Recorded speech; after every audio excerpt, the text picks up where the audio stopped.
के प्रकरण के दूसरे बिंदु कर्मवाच्य के बारे में अध्ययन करने जा रहे हैं।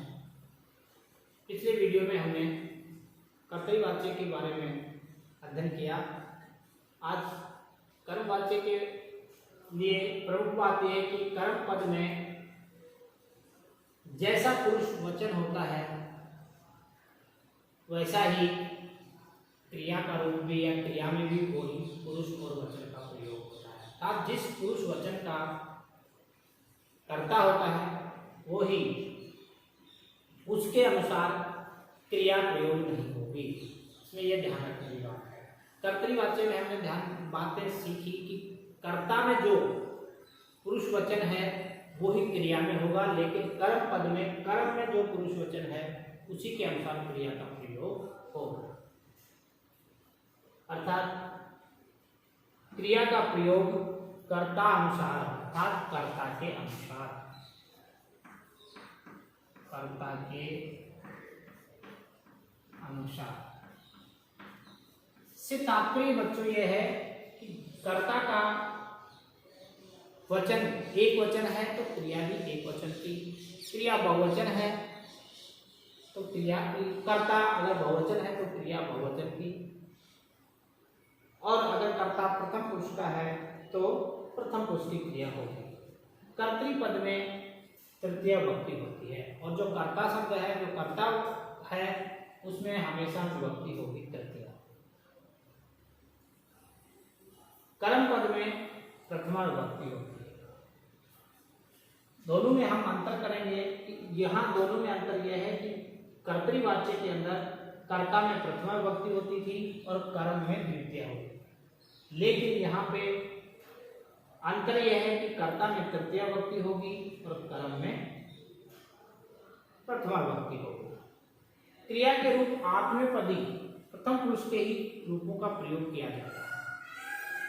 क्रिया जो है अब परस्मैपदी की तरह नहीं चलेगी, इसमें आत्मनेपदी य का प्रयोग हो जाएगा। क्रिया के साथ य जुड़ करके यते जुड़ेगा और ये वचन के अनुसार, जैसे पठति से बना पठ्यते, पठतः पठ्यन्ते, पठन्ति पठ्यन्ते, लिखसि लिख्यते, पिबति पीयते, पश्यति दृश्यते। अन्य धातुओं के रूप भी ऐसे होंगे। गच्छति का होगा गम्यते, ठीक है, हस्ति का होगा हस्यते, कथयति का होगा कथ्यते, ठीक है, चलती का होगा चल्यते, करोति का होगा क्रियते। इस प्रकार से बच्चों धातु का प्रयोग होता है। अब हम जानेंगे कर्तरीवाच्य को कर्मवाच्य में या कर्मवाच्य को कर्तरीवाच्य में हम किस प्रकार से परिवर्तित कर सकते हैं, किस प्रकार से बदल सकते हैं, तो इसके बारे में हम जान रहे हैं।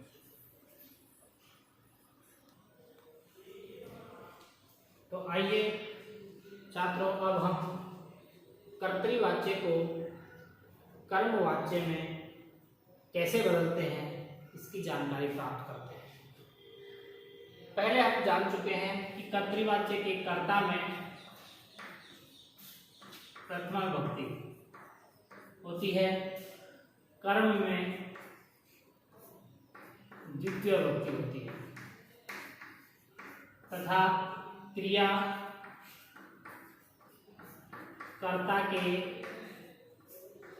कर्तानुसार, क्रिया कर्ता के अनुसार होती है।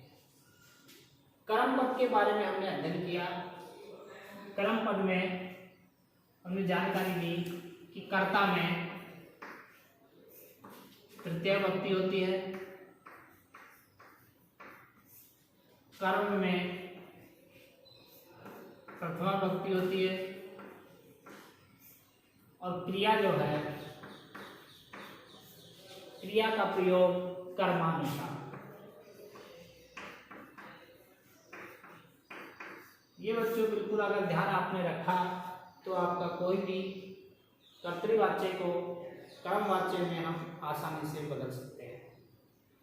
उदाहरण के द्वारा हम देखते हैं शर्पः पवनम पिबन्ति। शर्पः प्रथम विभक्ति है, पवनम द्वितीय विभक्ति है, क्रिया का प्रयोग कर्ता के अनुसार हुआ है। तो इन तीन बातों का ध्यान में रख करके हम पहचान सकते हैं कि ये कर्तरी-वाच्य है। इसके अंदर कौन सा वाच्य है?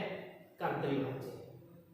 इसी को हम अगर कर्म-वाच्य में हम बदलें तो बदलने के लिए इस नियम को हमें, कर्म-वाच्य के नियम को हमें ध्यान में रखना है। तो इसको हम बदलेंगे, शर्पः जो कर्ता है प्रथम विभक्ति है उसको तृतीय विभक्ति बदल देंगे शर्पहि।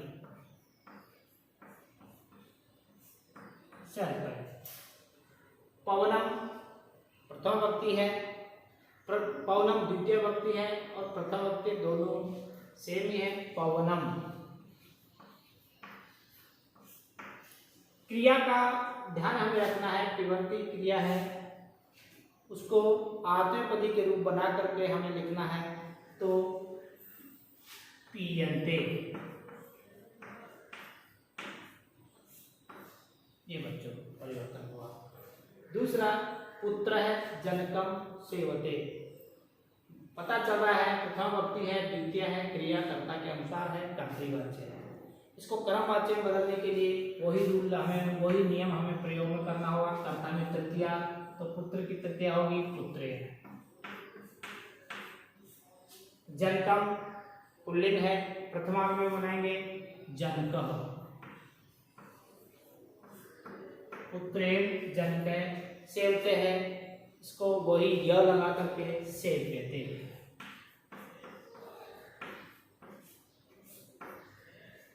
समझ में आ रहा है बच्चों? बहुत अच्छा। आगे देखिए नेक्स्ट वाक्य, त्वम कवितां शृणोषि। त्वम प्रथम विभक्ति, द्वितीय विभक्ति, क्रिया कर्ता के अनुसार, कर्तरी-वाच्य हो गया।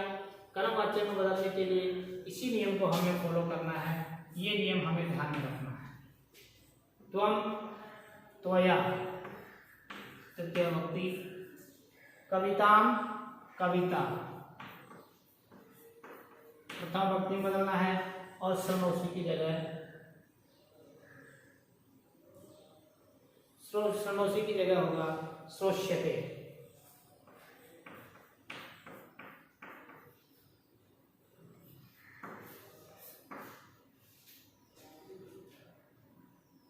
जनाः प्रदर्शनीं पश्यन्ति। ये सभी वाक्य जो लिखे हुए हैं ये कर्तरी-वाच्य के हैं। आप उस नियम को लगा करके इस नियम के अनुसार पहचान सकते हैं। जनाः इसको हम बदलेंगे, जनाः तृतीय विभक्ति में हो जाएगा जनई। प्रदर्शनी द्वितीय है तो प्रदर्शनी।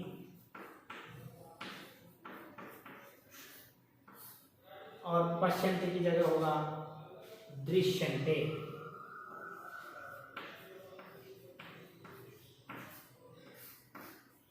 अगला मालाकार है वृक्षान सिंचति।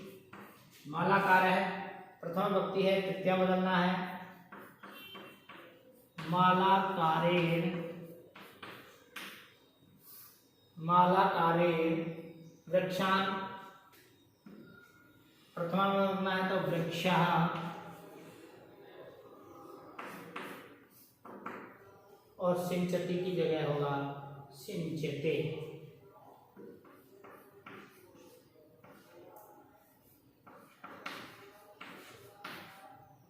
सिंचते। इस प्रकार से एकः चंद्रः तमोहन्ति। तो एकः चंद्रः ये इसका विशेषण है, तो दोनों में एकेन चंद्रेण, एकेन चंद्रेण तमः तमः हन्यते। एकेन चंद्रेण तमः हन्यते। छायाकार है छाया चित्रम रचयति। छायाकार है छायाकारेण। छायाकारेण छायाचित्र छायाचित्रम, छायाचित्रम द्वितीय एकवचन होगी, द्वितीय में होगा छायाचित्रम।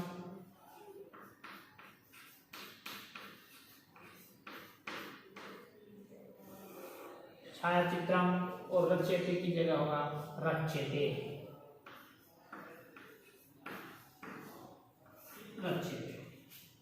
बच्चों अगला है अहम पत्रम लिखामि। अहम तृतीय व्यक्ति बदलना है तो मया, मया पत्रम लिखामि है, इसका होगा लिख्यते, लिख्यते। अच्छा तो देखो बच्चों आगे और देखिए, शिष्यः गुरुं नमन्ति। शिष्य प्रथम व्यक्ति है, इसको तृतीय बदलना है तो शिष्यै,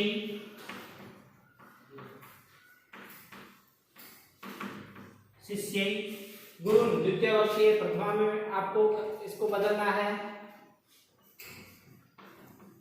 गुरु, और नमन्ति को बहुवचन में, नमन्ति जो है उसको आपको आत्मनेपदी लगा करके आपको करना है तो नम्यते,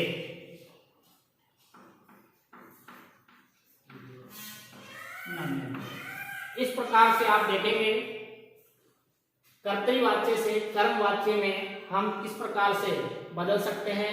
आपको ये 3 नियम इसके ध्यान रखना है कर्तृवाच्य के, और 3 नियम ये आपको कर्मवाच्य के बिल्कुल ध्यान में रखना है। आपको किसी प्रकार की कोई दिक्कत नहीं आएगी। और अगले वीडियो में हम आपको भाववाच्य के बारे में जानकारी देंगे। धन्यवाद।